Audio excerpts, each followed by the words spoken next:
Lanjutan dari apa yang kami sampaikan, saya sampaikan sebagai bahan lanjutan dari kasus eksekusi atas Indah Wayu Widiawati oleh gerombolan tadi, bahwa sebenarnya Anda tidak sedang merampas harta benda orang secara langsung, tetapi dengan membawa Indah Wayu Widiawati justru Anda memiliki tanggung jawab, memiliki tanggung jawab perdata utang piutang yang ditanggung oleh saudara Indah Wayu Widiawati.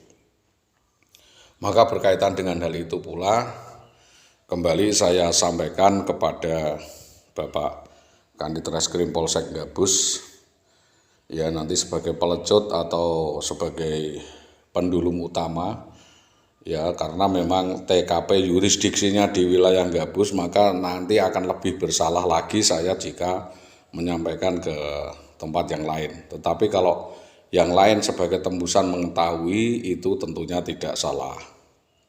Itu yang pertama. Yang kedua, kita juga minta Bapak Kepolisian Polsek Gabus menghimpun petunjuk tentang domisili atau tempat bernaung atau tempat tinggal dari saudara Indah Widiawati yang menurut keterangan adalah berada di wilayah hukum Gabus.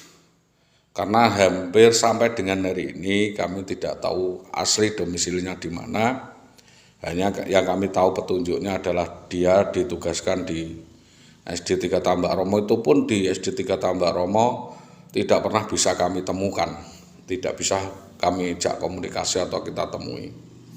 Jadi kasus ini akan semakin berkepanjangan jika tidak ada solusi atau resolusi yang harus kita diskusikan bersama sebagai bentuk tanggung jawab negara kepada masyarakat. Selain itu, pertanggungan utang yang bisa saya sampaikan yang dilakukan oleh Indah Widiawati itu dari keluarga kami saja sudah 110 juta.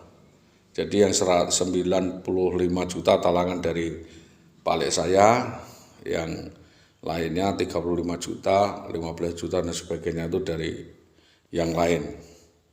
Terus tanggungan kepada Bapak Lesadio itu lagi 35 juta, tanggungan kepada Bapak Samiono 35 juta atau 2 ekor sapi, tanggungan kepada Bapak Saroji 95 juta yang dikonsorsiumkan atau dari Ibu Ami dari BMI itu atau dari Bapak Said dari keluarga Bapak Parijan, semua sekira 95 juta. Terus tanggungan yang kepada Bapak J, Pak Jipin 65 juta. Terus kepada Bapak Anom Suyoto 85 juta. Ini talangan untuk MA.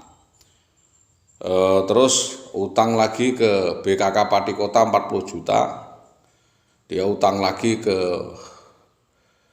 Intan Berlian koperasi sekira 20 juta baru itu. Terus di koperasi-koperasi lainnya dan personal di Sukolilo itu sekira 60 juta. Terus utang lagi di Kunduran Blora sekira 35 juta, yang semula katanya Pak Ulaji Yati Santoso itu uangnya mau untuk bekal haji, tapi dipinjam oleh Indah Widiawati. Setelah dapat uang dia tidak angok-angok lagi dan sulit dihubungi atau memutus kontak. Modusnya seperti itu. Adapun keterangan-keterangan lainnya yang katanya Pak Dahlan juga uangnya disikat 50 juta, mungkin Pak Subagi katanya 950 juta dan sebagainya, itu silahkan lapor sendiri. Lapor sendiri ke kepolisian, kan pada datang ke tempat saya Pak.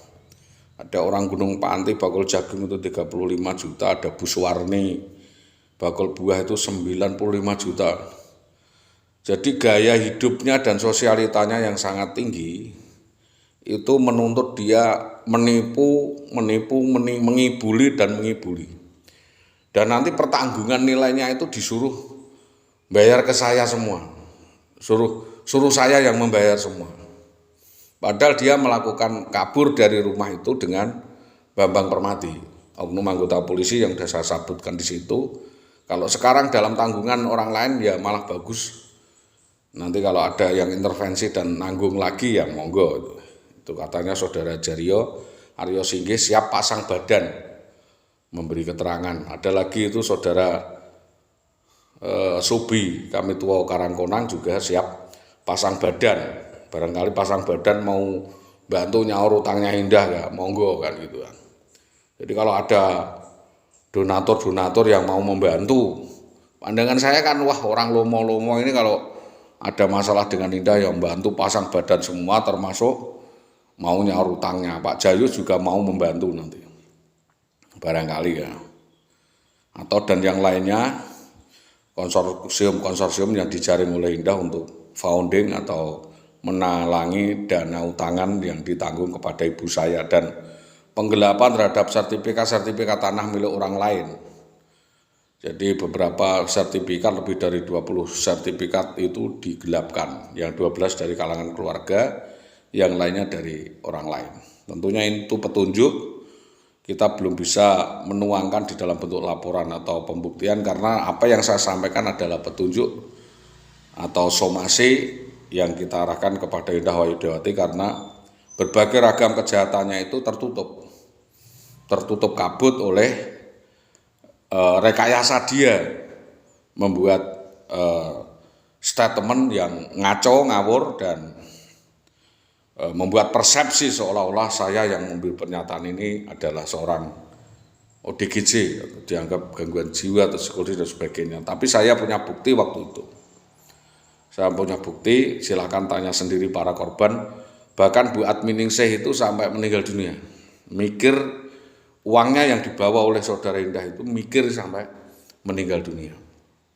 Ini silakan cek yang lain, ada Murwati, ada Istianah Merdekawati sekarang pindah di Jepara dan saudara Ika masih jadi guru Sugihan, silakan tanya Sulistianya. Jadi di lingkungan kawasan sosialita IWW bisa ditanya itu Bu Marfuah Suciati Cipuk ya, Bu Marfuah Cipuk di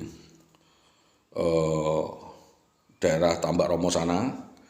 Terus ada Widow Susanti atau Mbok Wedok itu di Sitirjo dan Mbak Fatim di Sitirjo, juga Rusmini di Tambak Romo, mungkin bisa dimintai keterangan termasuk teman-teman dekat yang rekan mengajar di SD 3 Tambak Romo.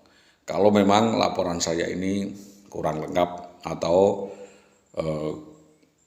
APH atau pihak yang berwajib ingin melakukan pengembangan atas kasus penipuan yang diduga dilakukan IWW. Bahkan ada keterangan lagi, dia juga menipu Bapak Sunardi, di mana uang Pak Sunardi itu arisan, dan walaupun tidak lapor pada saya, ada orang pihak ketiga yang menceritakan pada saya, waktu untuk gai gitu, uang ngalongnya itu dihitung dia langsung dimasukkan tas, dia pergi tanpa pamit. Jadi itu termasuk nyolong lah. Hanya karena etika Bapak Nardi tidak melapor ke kepolisian, saya dengar saya laporkan saja biar diteliti karena ini adalah gejala sosial, kleptomania dan kelainan mental dan tidak tanggung jawab yang dilakukan oleh Indah Wahyudawati kepada para korban. Itu sekiranya yang dapat kami sampaikan karena banyaknya korban di wilayah Winong yang mengadu kepada saya.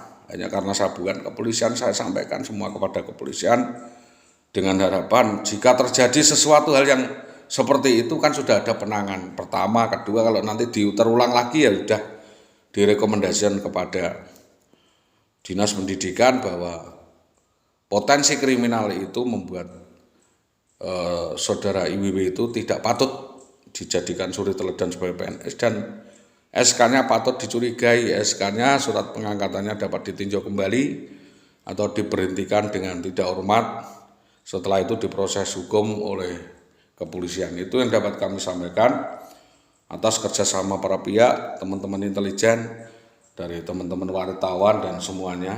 Kami sampaikan banyak-banyak terima kasih dengan harapan kasus ini segera terang terbaca dan mendapatkan solusi atau resolusi sebagaimana yang diharapkan. Demikian saya Sholihul Hadi SAG SPD melaporkan kasus ini untuk para pihak, kepada masyarakat, kepada netizen untuk diketahui semuanya, karena memang sepak terjang Saudara Indah Wahyuda itu sudah meresahkan masyarakat Pati dan meresahkan dunia pendidikan di Pati. Tentunya kami minta kasus ini diusut tuntas, siapa-siapa saja otak dalangnya, siapa yang turut serta membantu, siapa pelaku lainnya, tentunya kepolisian lebih jeli, lebih tahu. Tidak harus saya tunjuk satu persatu di sini, nanti di atas meja kita gelar. Terima kasih atas laporan saya.